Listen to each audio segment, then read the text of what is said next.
Welcome to another Simple Dad Snapchat tutorial. In this video, I'll show you how to turn yourself into a comic character on Snapchat.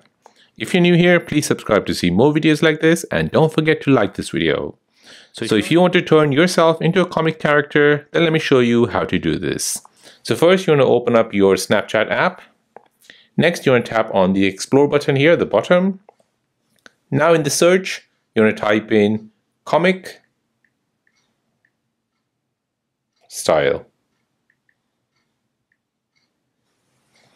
And what you're looking for is this comic style lens here, which has a Mr. Bean profile picture down below it. So go ahead and tap on that.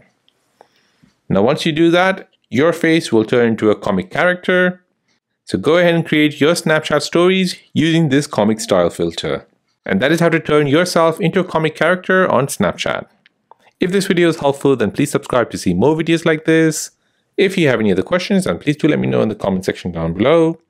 Thanks for watching and see you in the next one.